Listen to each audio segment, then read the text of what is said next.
புவி போற்று புகழ்பெற்ற பல கோடி பாவாணர்கள்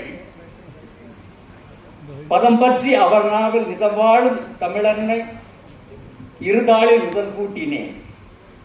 கடலோக்கும் திறன் பெற்ற பெருமக்கள் நிறைவுற்ற அவையேறி கவிபாடவே சுவை கொஞ்சும் பொருள் விஞ்சும் நவையற்ற கவியந்தன் சிறுவாயில் வர வேண்டினேன்.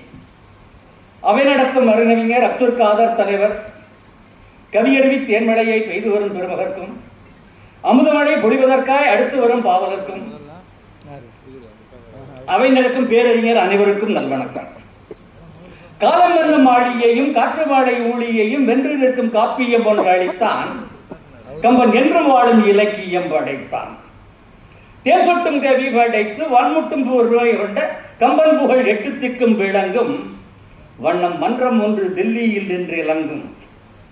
கம்பன்கழகம் நிறுவி கண்ணன அதை புறக்கும் இன்னுயிர் தோழர்கள் பணி வளர்க அவர் ஏற்ற பணி ஆற்றச் செல்வம் நிறைக என்றும் பதி நாராயிட மைத்துடிப்பு பொங்கி வர இன்னும் ஒரு ஆண்டு மேலும் வாழ்க நல்ல மத்தனையும் பெற்று தினம் உயர்க.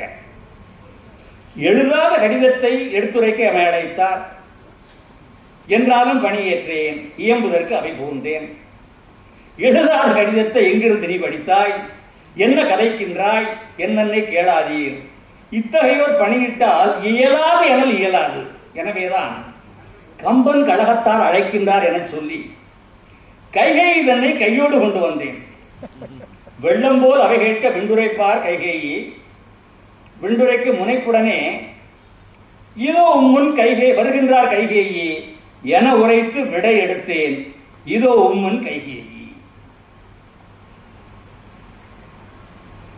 இன்னுயிர் தோழி, இன்று வரை எவரிடமும் சொல்லாத ஒரு செய்தி. பல்லாயிரம் ஆண்டாய் பாழ்மனதில் பூட்டி வைத்தேன். சொல்லாமல் சுமப்பவற்றை சொல்லிடுக என்று எனை கலியுகத்து என் மைந்தன் கம்பன் புகழ் பரப்பும் தில்லி சிறார் கேட்டார். எனவேதான் இயம்புகிறேன். கேகயத்தின் குலவிளக்காய் கலைமகளாய் வந்துதித்தேன். ஆய கலைகள் அத்தனையும் கற்றறிந்தேன். தேர்க்கலையும் போர்க்கலையும் தேர்ந்த எந்தன் கரம் நாடி பார்வுகளும் மன்னர் வந்து பரிசமிட்டார் மணமுடித்தார். அறிவார் அறிக. பார்வுகளும் மன்னர் வந்து பரிசமிட்டார் மணமுடித்தார். அயோத்தி நகரில் எனக்கு உடன்பிறப்பாய் ஈரரசி உயிர்க்கு உயிராய் மணவாளர் எட்டுணையும் குறைவற்ற இன்ப வாழ்வு வாழ்ந்திருந்தோம்.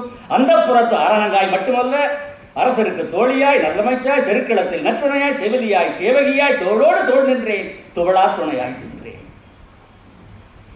இன்றளி கற்பக நன்மலர் பந்தலின் தன்னிழல் மஞ்சத்திலே வாழ்ந்த இந்திரன் தன்பதி தன்னை இழ